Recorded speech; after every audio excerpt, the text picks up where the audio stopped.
Ladies and gentlemen, good day and welcome to the Q1 FY23 earnings conference call of Tata Chemicals Ltd. The conference will begin shortly. We would request all participants to stay connected. Ladies and gentlemen, you're connected to the earnings conference call of Tata Chemicals Ltd. Please stay connected. The call will start shortly. Thank you.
Ladies and gentlemen, good day and welcome to the Q1 FY23 earnings conference call of Tata Chemicals Ltd. As a reminder, all participant lines will be in the listen-only mode, and there will be an opportunity for you to ask questions after the presentation concludes. Should you need assistance during the conference call, please signal an operator by pressing star then 0 on your touchtone phone. Please note that this conference is being recorded. I now hand the conference over to Mr. Gavin Desa from CDR India. Thank you, and over to you, sir. Thank you, Margaret. Good day, everyone, and thank you for joining us on Tata Chemicals Q1 FY23 earnings conference call. We have with us today Mr. R. Mukundan, the Managing Director and CEO, and Mr. Anandakumar Thirumalai, the Chief Financial Officer. Before we begin, I would like to mention that some of the statements made in today's discussions may be forward-looking in nature and may involve risks and uncertainties. I now invite Mr. Mukundan to begin proceedings of the call. Over to you, Mukundan. Thanks, Gavin. Good morning and welcome everyone to our quarterly earnings call. I'm joined by my colleague, Mr. Anandakumar Thirumalai, CFO for today's call. I will start with discussion on key operational parameters across business and geographies, following which Nandu will walk you through the financial performance for this quarter. As you will have noticed, we started the year with a good all-round performance. Our businesses across geographies have done well. They've actually done a good work in terms of combating the inflationary pressure on them coming from input costs. While large part of growth and profitability has been driven by core business of soda ash, bicarb and salt, we do expect that this process will continue going forward in terms of momentum in the core business, even in the coming quarters. This is due to the continuing demand-supply situation which we spoke about. We are keeping a close watch on market demand and continue to engage with customers, making sure that they are served well right through this period. The CapEx plan is progressing well, and we do expect commissioning of capacities, part of the capacity for FY24, where capacity in salt and some capacity in soda ash should come on stream. And as you are aware, the board has also cleared additional expansion of capacity within India, for which needed approvals are in the process of being moved forward. Now moving on to individual businesses geography-wise, the India soda ash business was strong for the quarter, which resulted in overall revenue growth of 34%. This reflects market demand for soda ash, which was robust in terms of continued demand from both detergent glass and other sectors. Overall, I would say across geography, this trend has continued. New segments like solar and lithium carbonate are growing well. The U.S. business has delivered strong volume as well as demand. Export volume has moved in tandem with this same trend which is playing out everywhere. We have done a bit of shift in our contracting. Most export contracts are on quarterly basis, and this has set a new trend in terms of contracting approach. And we will continue to leverage this contracting approach. This has been the contracting approach in India, and I think we'll move to the same contracting approach for exports out of the US. UK has performed well despite amongst the most challenging external environment, and they've also commissioned the carbon capture plant. The fundamental improvement in realization in conjunction with the cost increase, especially of the natural gas in UK, has enabled the unit to move to a profit position from loss in the corresponding previous quarter. The Magadi has done a solid performance. Business continues to benefit on account of buoyancy both in Indian and Asian markets, and all the contracts are now on quarterly basis, and this would continue to see good performance going forward as well. Salt business has been steady. The volumes grew by 2.5% over the same period last year. Additional growth will come once the capacities are commissioned towards the end of this fiscal year. The bicarb business has been doing well both in India and UK. So overall, I would say all businesses have done well. The new businesses, while have seen revenue growth, I think a large part of their growth in silica is going to come when the new capacities are commissioned, for which we have moved for consent to establish to increase capacity 5x times from where it is today. On Rallis, the business has delivered a strong top-line growth. The crop care segment had a good growth in both domestic and international business. There was a stress on dependency on China. We expect the margins to improve during the second half of this fiscal. Going on to the capex, I think this is going to be on schedule. We expect most of the commissioning of phase 1 to be done by the end of this fiscal year, and part of it would flow into FY24. As for the phase 2, expansion is another 30% expansion and 40% expansion in bicarb and 5x expansion in silica. We are moved for approvals from regulatory quarters, and these should also start in terms of execution very shortly.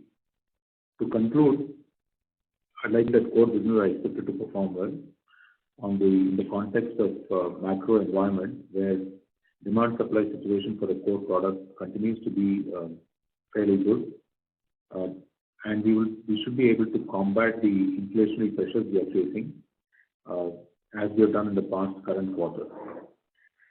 Rallis is expected to contribute, as we said, positively in terms of moving into performance of quarter H2 of this current year, when most of its capex program should be beginning to fruition. So overall, I would just simply say that we have had a benefit of the continued demand-supply market situation. Our teams have combated the inflation pressures well. So our focus is going to be continuing to focus on operational excellence and ensuring execution of growth capex is done on time and within schedule, and delivered so that we can start delivering to our customers. With these remarks, I'd like to invite Nandu to take us through the financial performance. Thank you, Mukundan, and good morning, everyone. At the outset, I'm pleased to inform that we modified the investors' registration to bring in more clarity, as you have seen yesterday. The investors' page of the website has also been modified to make it more user-friendly, and now it's got a better interface for the investors. We hope you like it, and we would like to have a feedback for the improvement. I talk about the headline numbers and then go into each business. Starting with the financials for the quarter for the console, our revenues was at 3995 crores, a growth of 34% over last year's Q1. The growth was broad-based with all the businesses and geographies performing well. EBITDA for the quarter was at 1015 crores, 69% more than last year's Q1, driven in part by operating leverage and price revisions undertaken during the quarter to offset the rising input prices. EBITDA margin was 25%, higher by 5% compared to last year's Q1. Moving on to individual businesses, starting with India, revenues for the quarter was 48% higher than last year. Soda ash volumes are now trending over pre-COVID levels, reflective of the strong demand from existing and new segments.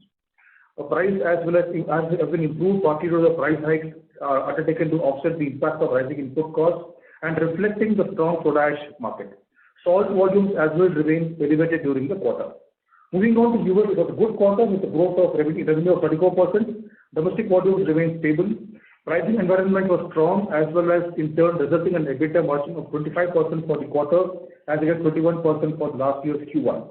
As mentioned by Mukundan earlier, the pricing arrangements for export business is now shifting towards quarterly basis rather than annually as was the case earlier, which in turn should drive the growth going forward.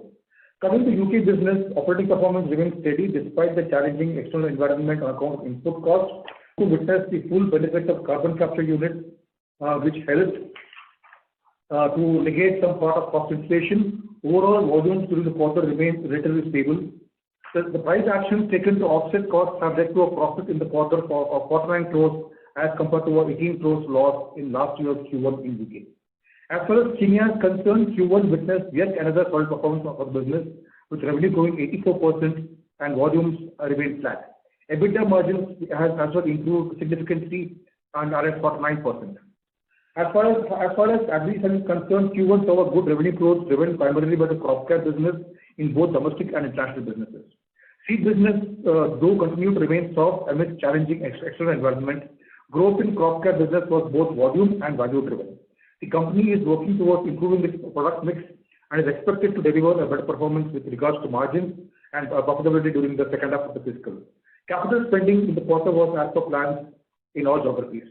The company has also prepaid a debt of $30 million during the quarter in the US on account of its cash accruals. With that, I close my comments and hand it over back to the moderator to open up for Q&A. Thank you. Thank you very much. We will now begin the question and answer session.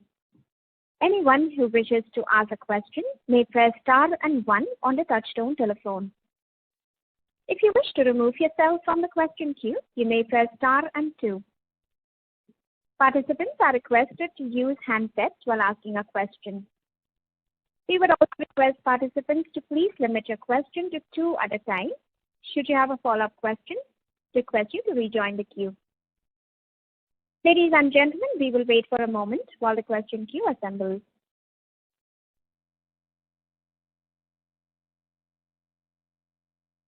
The first question is from the line of Rohit Nagraj from Centrum Broking. Please go ahead. Yeah, thanks for the opportunity and congrats on a very good set of numbers.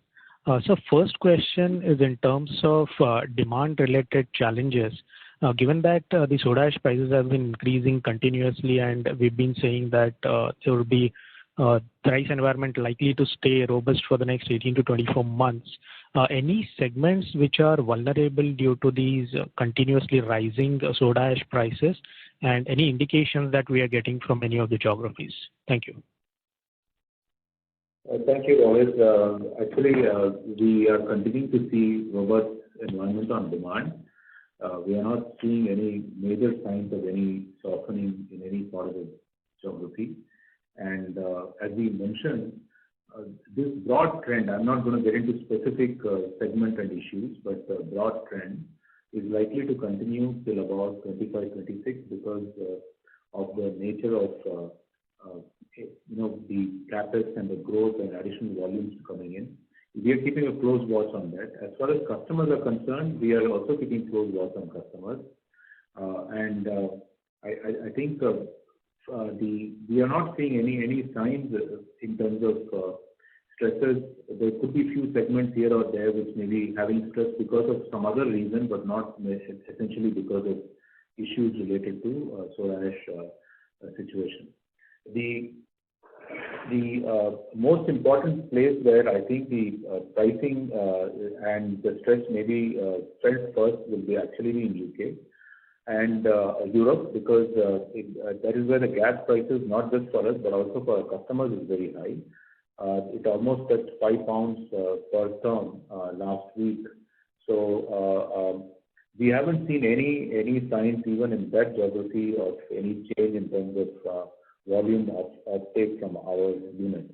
Now, the issue fundamentally is that as far as Tata Chemicals is concerned, our capacity of 4.3 million ton, only 0.3 approximately is in Europe.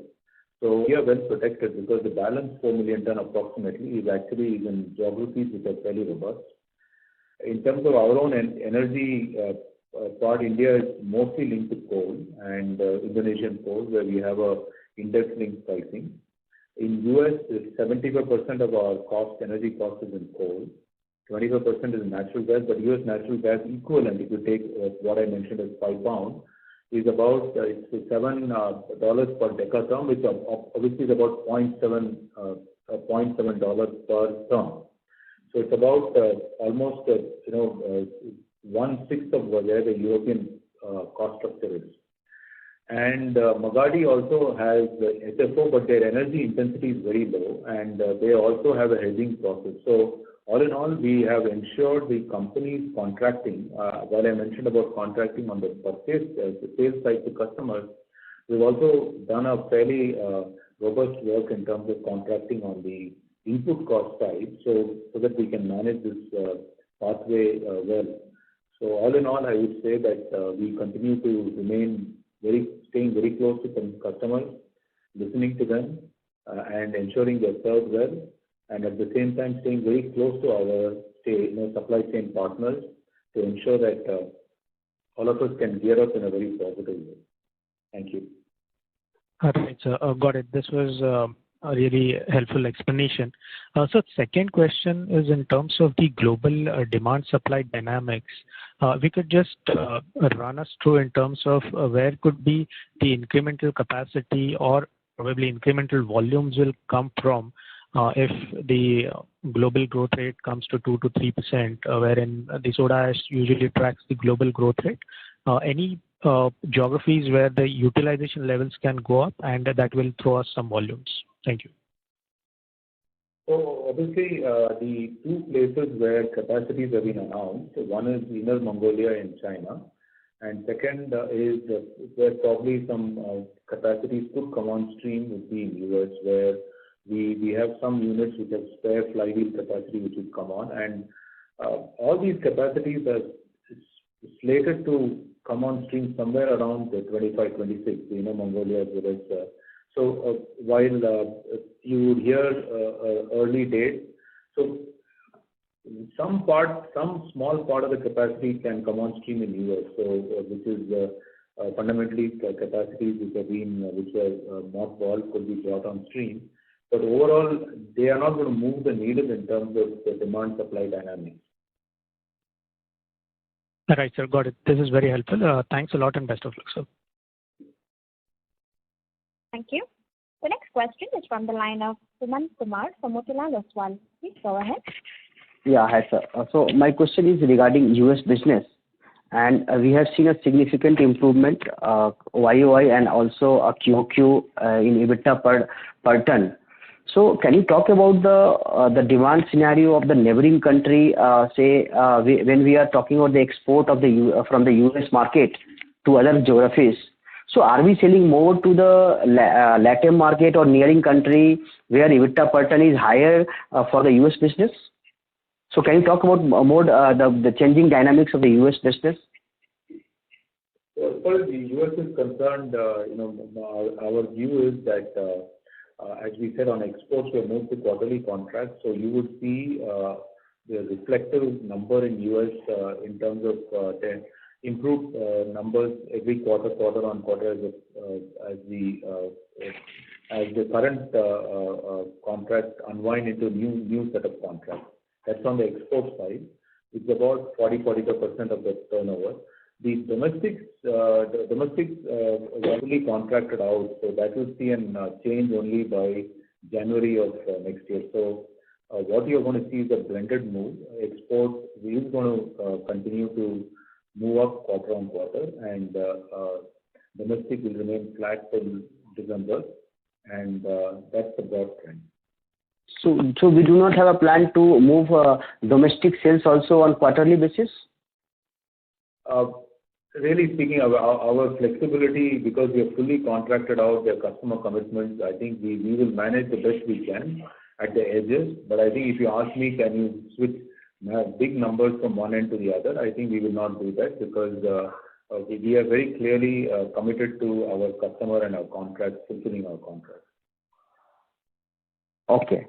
So how we are going to manage for the price increase in the US market when we have a higher volatility in the raw material prices in the margin front? I didn't get, what did you mention? So I am talking about when we have an annual contract for the US domestic market, when there is a higher volatility in the raw material prices, is there any price escalation with the customer? See, I think in most places we already have what is known as an energy surcharge. If there is an increase which is beyond certain bands, the energy surcharge kicks in as part of the contract. So that is a separate piece, and it is operative in UK as well as in US. So I would just leave it at that, and that's one way we protect ourselves. As far as US is concerned and UK is concerned, we also hedge and protect our energy on a ladder basis. So every quarter we sort of extend that coverage which we have. And US especially, as I mentioned to you, 70% of our energy is from coal, and really that is contracted out on a more or less on an annual basis. Okay. And the last thing is talking about the price scenario. If there is a correction in the energy cost and we have seen some softness in the cost, do you think the market is going to take some price cut in the soda ash in the current scenario? Yeah, let me give a blunt truth. I think as far as we are concerned, I think the current prices don't reflect even the reduced energy cost. Current price? Current prices which are there in the market, I think the way let's say if the energy prices remain at this level, the prices will have to move up further broadly. Okay. So if there will be a correction of 20-25% in the energy cost, we are going to decline. My question is we are going to reduce or market is going to reduce soda ash cost, assuming current demand supply scenario or not? Okay, now it is clear what you are asking. So broadly I would say the pricing in this market is determined by demand supply situation. While there can be some linkage to cost side, but it is fairly dependent on the demand supply situation. So I would say that you cannot take a view that there is a linkage, except to the linkage of energy surcharge. I think there is no other major linkage, and this energy surcharge works on the contract, not on open list price. Okay. So in open space, if there be a correction, there is the higher chance the price is going to hold for the open market. I won't make any statement except to say it depends on demand supply situation, and as of now we see that to be fairly tight. Okay. Thank you so much, sir. Thank you so much. Thank you. Ladies and gentlemen, in order to ensure that the management will be able to address questions from all participants, we would request you to please limit your questions to 2 at a time. The next question is from the line of Abhijit Akela from Kotak Securities. Please go ahead. Yeah. Good morning, and thanks so much for taking my questions. So just on the Kenya and the UK businesses, Kenya has reported almost 50% EBITDA margins this quarter, which is a very, very sharp increase in the last 2 quarters. So is this entirely driven only by higher realizations, or have there been some cost efficiencies out there as well? And how sustainable do you think such high margins are for that region? And on the UK business side, just wondering if it's possible to share some color on how much in terms of cost savings the new CCU unit might have contributed, carbon capture unit.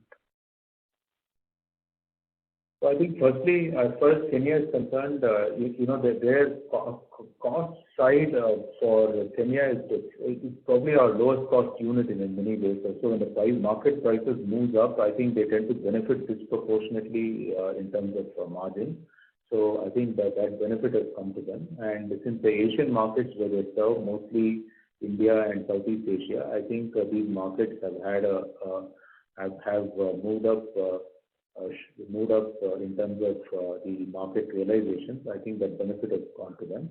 So it is entirely dependent only on that. I think efficiencies, if at all, are fairly smaller proportion of the improvements which we are seeing at the EBITDA level. So I would put a greater, almost 90% of the benefit coming from the market dynamics. Second, as far as UK is concerned, I think it's very difficult to say what carbon capture has really given us benefits. Certainly, we are not buying for bicarbonate production. The CO2 from our the gas supplier, it is now being internally produced. That certainly is a saving. But beyond that, I would not want to sort of give specific number at this point of time. Got it, sir. And also just wanted to get your thoughts on two aspects, sir. One is any impact you see of the impending exit from ANZAC in the USA later this year. Would that be positive for the business on a net basis, or you see some disruption out there? And also, secondly, the new carbon credits policy that's being floated in India going to come up in the next few years. How do you see that impacting the local market in terms of supply or demand? Yeah, so I think firstly, as far as the ANZAC transition is concerned, it's a very structured transition. While we will move out of ANZAC, there's a structured way the volume comes out of the ANZAC pool over a period of 2 years, if I'm not mistaken. So it is not going to be switching overnight from 40% of our output to out of ANZAC. It will be in a manner that will be 2-step changes. Secondly, we've already done our appointment of distributors and sales channel in key markets like Southeast Asia, as well as where we already had sales of our own other products, and in LATAM, which we have already opened up. So the teams are pretty much in place to deliver to that. We see this as a big positive because one of the things that provides us is a direct connect with customers, which we were lacking in the past. So to that extent, I think we will be able to serve our customers better and also engage with customers better for overall better quality as well as robustness of revenues. Because really, I think being in close connect with the customers improves the quality of revenue. That's all I will say as far as this transition out of ANZAC is concerned. I see it as a strategic move we wanted to make. And the timing is favoring us because any of these moves we make when the market conditions are tight, it is much easier to shift. So we've been fortunate that the timing came out to be correct. But leave the timing aside, I think it's the right move in terms of customer engagement. As far as the carbon issue in India is concerned, we are awaiting the mechanism. Already, as you know, there's a carbon tax in terms of cess on coal, which all of us pay. So it's a bit like a carbon tax. There is also renewable power commitment all of us have already made. There's a transition pathway. Every company is got to have certain percentage by wind and solar. If you don't, part of your energy is not part of that, you'll have to buy in the open market the renew certificates. So, and as and when the carbon trading policy or whatever the government wants to comes in, we will be in a position to sort of engage with it. Already, our unit in Midapur has started to look at alternate fuels and look at alternate options. This is part of our sustainability commitment. As you know, Tata Chemicals is signed for SBTi, and we do have a commitment to reduce 28% across the globe in terms of our carbon intensity and making sure that we move in that right direction. Thank you so much and all the best. Thank you. The next question is from the line of Dhavan Shah from ICICI Securities. Please go ahead. Yeah, thanks for the opportunity, sir. So I have a question on the demand supply front. So if I look at the current quarter, the volume growth, I think YOY basis, it is almost the same, I think, marginally declined. Plus quarter on quarter also there is some decline. So I think you highlighted that the demand environment is robust. So if you can help us, in terms of the demand supply situation, like the global capacity is roughly 75 million odd ton. So how is the demand supply situation right now? If you can help on this. Okay. Yeah, so the demand supply situation is fairly, as I said, tight as of now. The issue which has happened this quarter is there were some planned shutdowns in some of the units, as well as there were some logistic challenges in getting the ships on time for export markets in some of the ports. I think that has led to this small marginal number which is lower than before. But otherwise, I think we are more or less, we should be tracking as our capacities come on stream. We are literally running our units flat out at 100% utilization. And global demand supply, I think in numbers, if you can help, I think that can give us some insight about the soda ash prices environment also in future. Sorry, we couldn't hear you clearly. Can you repeat it? I'm telling that in numbers front, if you can help in terms of the global the demand supply situation of soda ash. So it can give us some insight how can be the prices going forward. In terms of the numbers, if you can help, like in the past Concall you mentioned that there is some closure in the Chinese capacity also, so maybe 3-4 million ton some excess demand or something like that you mentioned in terms of the numbers. So if you can help on that front. Yeah, in terms of raw demand supply, I think we should continue to see the demand continuing to be slightly stronger than the supply side, because the market has bounced back to the original level of approximately about 60 million tons, and will continue to grow beyond this point, primarily driven by the demand coming from the solar glass, as well as from lithium carbonate and other new segments which have started to also take soda ash in substantial quantities, and continuing steady demand uptake of other traditional segments, which is chemicals and detergents and flat glass. So I would simply say that as of now, we continue to see, as I said, the major capacity additions to support the market are going to come on.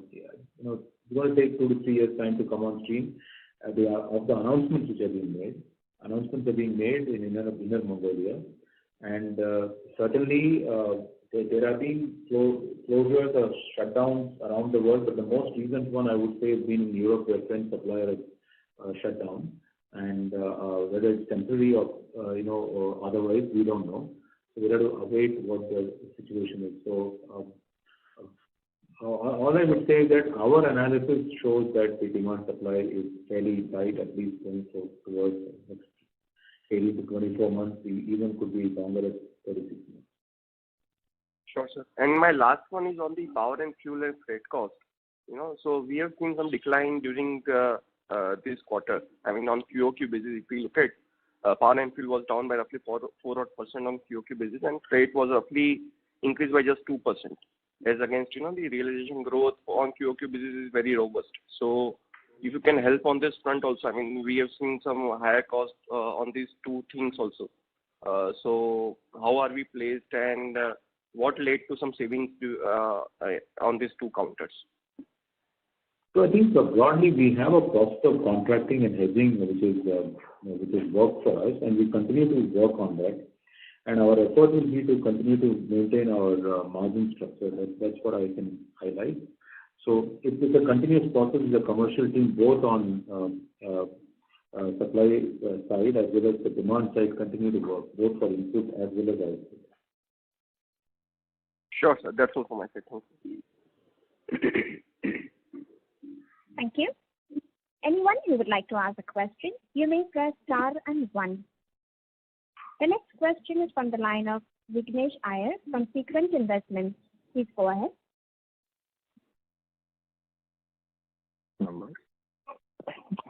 I just wanted to ask, since China is opening up post-lockdown, as in at least partially, is there any chance that some more supply could come from China into the market?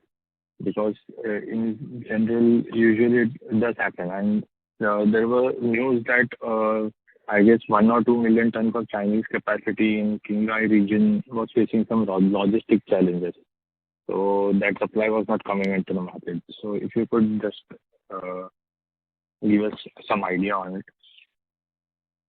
I think we had highlighted the last time also that China has Chinese exports have now more or less become very opportunistic, and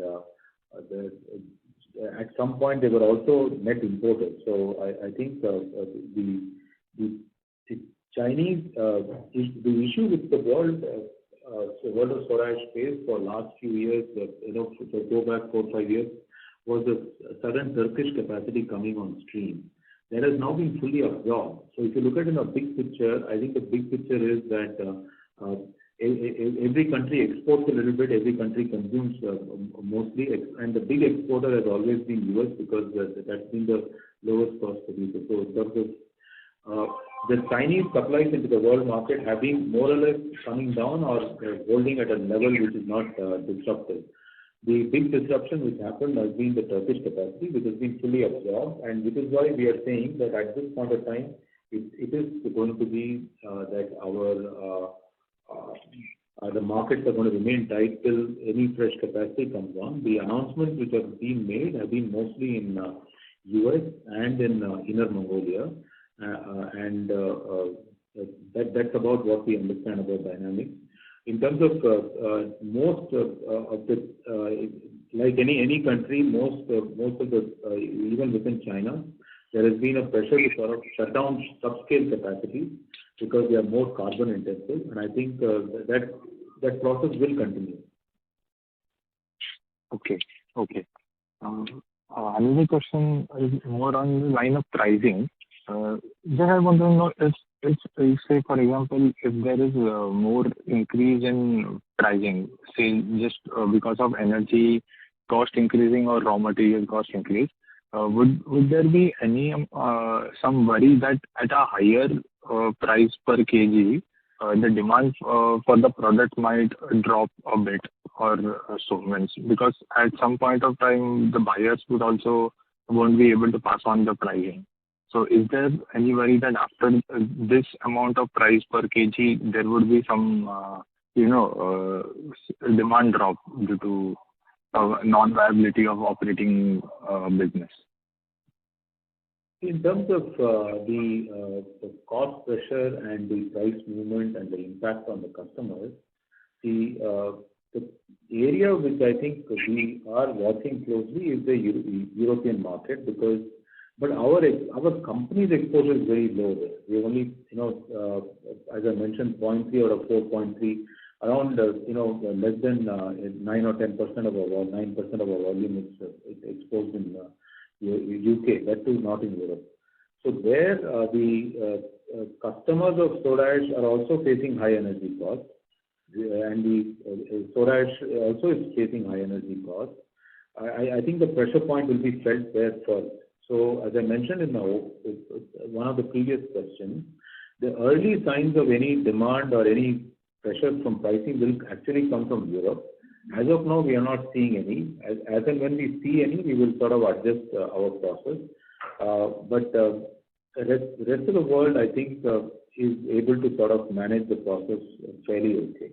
That is where we are, as far as our understanding is concerned.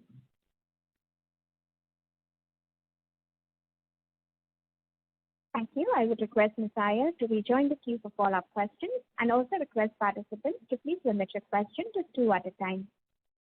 The next question is from the line of Karthikeyan VK from Suyash Advisors. Please go ahead. Yeah, good afternoon. Just one question. What would your current supplies to the lithium carbonate segment be, and what is the outlook there? We couldn't catch you very clearly. Can you repeat the question? So I was asking you the soda ash supplies to lithium carbonate segment, if at all. What would that currently be, and what is the outlook there? Oh, lithium carbonate. Yeah. There's the overall sectoral supply which is there, which continues to be steady, and approximately 1 ton of lithium carbonate needs 2 tons of soda ash, and that is really what the demand from that sector is. Sure, thanks. Thank you. The next question is from the line of Trilok from Diamond Asia. Please go ahead. Hi, good afternoon. Congratulations on the good set of numbers. Just want to check on two questions. One is, in the U.S., what's the export domestic mix, for this quarter, and what should be the mix for the full year?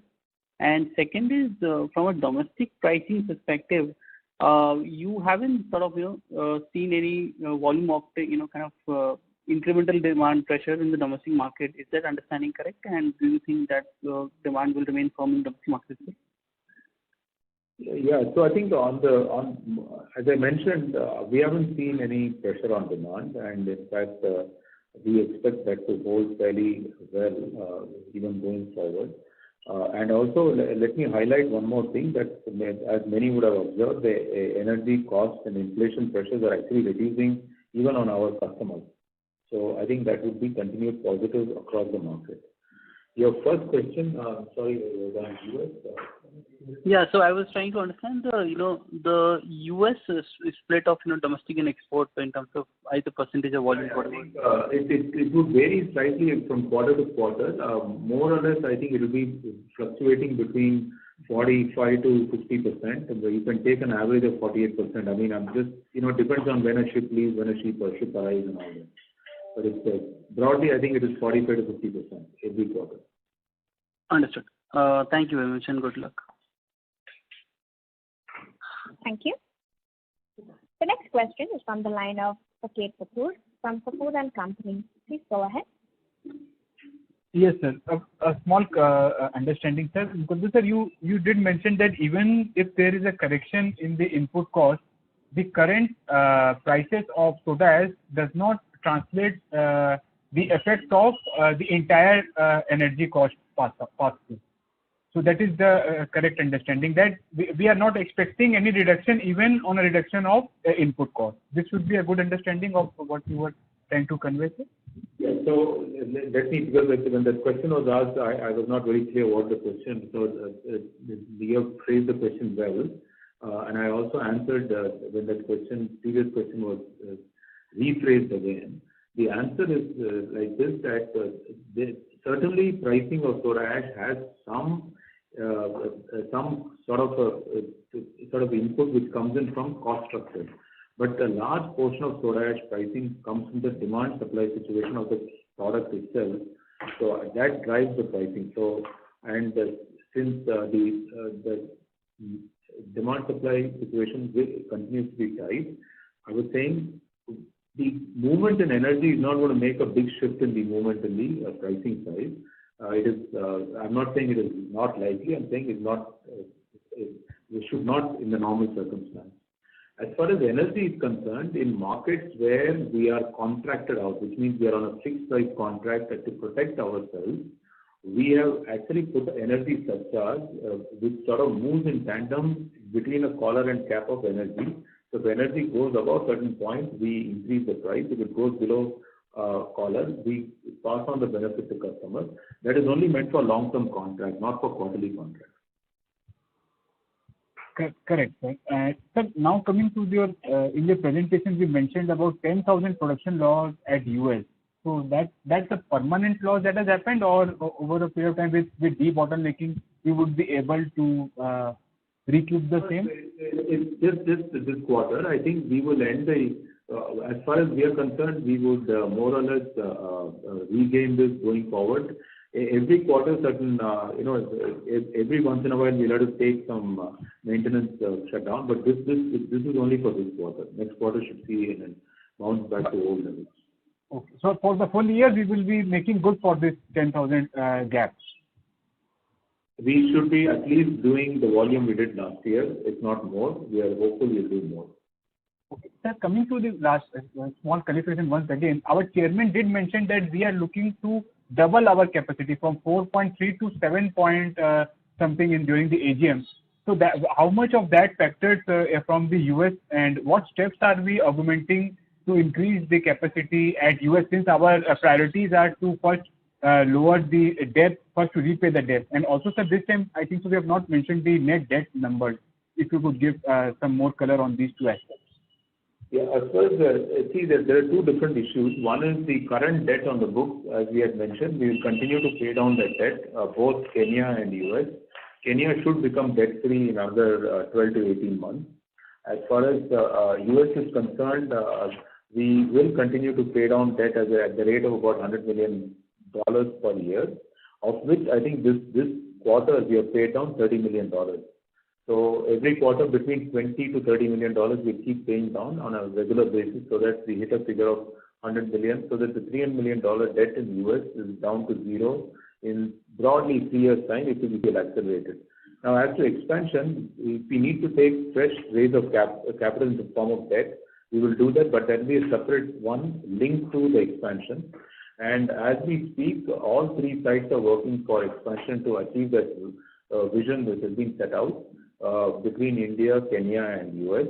We'll come back with specific numbers on what each site is going to do, but I can only say that all three sites are working to grow the volume. Thank you. I would request Mr. Kapoor to rejoin the queue for follow-up questions. The next question is from the line of Abhijit Akela from Kotak Securities. Please go ahead. Thank you so much for this follow-up, sir. Just on the US export realizations, last quarter you had mentioned that they are lagging a little bit behind pricing trends in the rest of the globe. So how has been the progress on that front, and is there still some more distance for them to catch up on?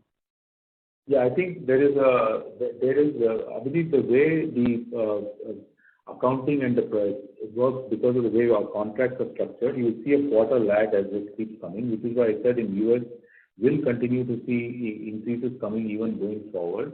That's the way the mechanism is. So between last quarter and this quarter, there was an improvement. We expect the improvement to continue.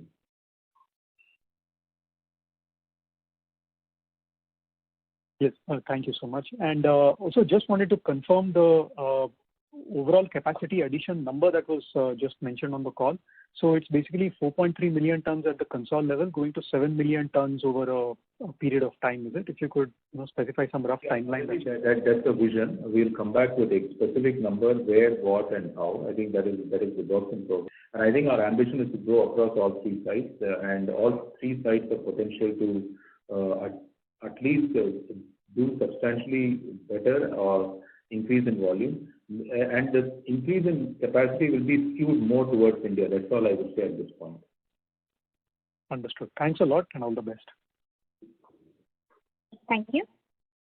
The next question is from the line of Yogesh Tiwari from Arihant Capital. Please go ahead. Thank you, sir. I had a question regarding the supply. So, if you look at the cost of production through the natural route versus the synthetic routes, the natural route is like it has lesser cost of production. So, just wanted to understand, is there any risk of more imports into India, because most of the Indian capacities are based on synthetic routes because of lower cost of production? Yeah, so I think broadly the way I would explain is that the natural route is more cost competitive than synthetic route. That is correct. But the synthetic, India has a unique location in the sense that the most competitive place with large volume for export is US, but the US is almost the other side of the world. So the cost of shipping and the cost of logistics you need to add, which is why the pricing in India is import parity pricing. So we do have our Indian prices are reflected. What will be the cost of the closest competitor shipping the material into India, including the logistics and freight and all that put together, port charges, everything put together. So India is competitive on its own, even though it is synthetic, because most of the natural sites are, I would say, have additional layer of logistic cost because the material comes in from US.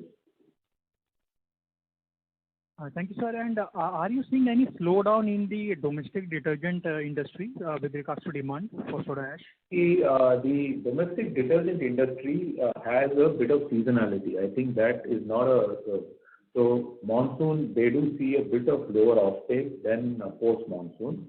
But all units are running flat out. All I can tell you is that there is no material in the market. So the industry itself has a bit of, I would say, slight softness during monsoon, and that again it increases. It is not that people are not washing their clothes during monsoon, but that is the way the trend is. I just want to say this. That's what we've seen from customers. Other segments are more or less steady. I think it is detergent. It has slight lesser offtake during monsoon and more during the rest of the year. Thank you, sir. And just last one question. So if we look at the demand contribution, globally, the glass industry is bigger than the detergent, while in India, it is the detergent bigger than glass. So if you can share what would be the addressable opportunity in terms, if you can quantify the addressable opportunity of the glass industry towards the demand for soda ash in India. We will come back to you. I think it's a good question. Glass in India is under-penetrated, and as a building material, as India builds more homes, India builds more office space, I think glass is going to grow. But we have a line of sight. It is going to grow at a rate which may be slightly higher than detergent, but also there's an auto sector. So overall, it's an opportunity for all of us. More importantly, also, I think as packaging shifts to glass from plastic packaging for containers, that also is a growth opportunity going forward in line with sustainability. More importantly, I think India will also see investment in solar glass, which will see a major uptick going forward because of the renewable energy and commitment government of India has made in terms of shift to solar and wind and the renewable energy. Thank you, sir. That's all from my side. Thank you. Thank you. The next question is from the line of Mithil Dhruva from an individual investor. Please go ahead. Yes, thank you for the opportunity. So Tata Chemicals has been highlighting itself as a green chemistry company now. So in the old presentations, we have said that specialty chemicals will be around 50% going ahead. So any status on that? So what is the status like currently on that? So as far as the specialty piece is concerned, our big arm of specialty is Rallis. Rallis has growth plan and growth ambition, which you would have heard, and they will continue to grow at a rate which, at least in crop care, I can say, a rate faster than the market growth, and that is what they intend to do. And when I say market growth, Indian market growth. In terms of the other two areas which we entered, the fermentation platform in terms of nutraceutical, that as I mentioned already, we have to ensure the capacity utilization of current unit is fully achieved.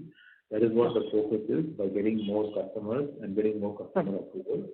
That's 5,000 tons. I think once it is done, we will look at optionality of exports and which direction to take the fermentation platform. As far as silica is concerned, we are today running at about 100% utilization in our tire grade line and almost close to 100% in our food grade line, which is why we have cleared the approval for expansion of that capacity 5x time. Once that comes on stream, I think it will take our specialty segment forward. But also, while we don't say this, bicarbonate is a specialty product.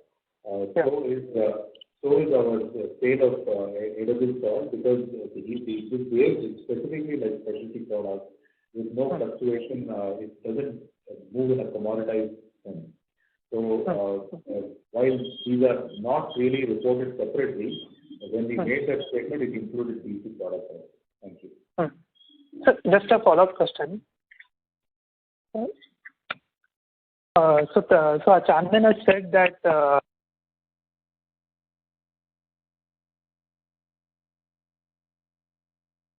Ladies and gentlemen, we lost the slide, so we'll move to the next question, which is from the line of Himal Saraya, an individual investor. Please go ahead. So thank you for the opportunity. I just have, sir, I'm not clear because your slide didn't mention the net debt this time. What would be the net debt position as of the end of the quarter? The net debt number is 4979 crores for end of June. 4979. Okay, and just is it good to assume, because you said $25 million, so $75 million less plus some Kenya debt. Is there a number that you are looking for by the end of the year if you do the math around 4,000? Is that a good number? We don't talk about forward-looking numbers here. So broadly, we're looking at debts being repaid, and you can assume a number based upon our normal cash projections and the debt repayment schedule. So we don't generally give numbers in terms of going forward on what the numbers will be. Okay, so and absolutely fine. Are there in India business and US business, are there any customers with which you do like a forward contract, like 3 months, 6 months? Maybe if you mentioned it and I missed it, my apologies, but if you can throw some light on that, would appreciate it. Customers, or please come again with customers contract. Yeah. In terms of the quarterly sales? No, annual contract. Yeah, sorry. I think in US, the domestic customers, which is about 50% of our revenue, is an annual contract with energy surcharge in place. Okay, this is just in US, not in India at all, right? India is mostly on quarterly. There are few on annual contract, but there's a reset. Some are on half yearly contract, and there are some resets and market adjustments which are put in place in terms of those contracts also. But mostly rest of the world is on quarterly price. On quarterly, okay. Thank you, sir. Appreciate it. Thank you. Ladies and gentlemen, that was the last question for today. I now hand the conference over to the management for closing comments.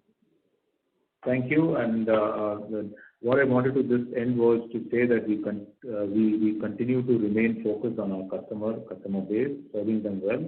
Our strategy continues to be to grow the core and adjacencies, which we will continue to do.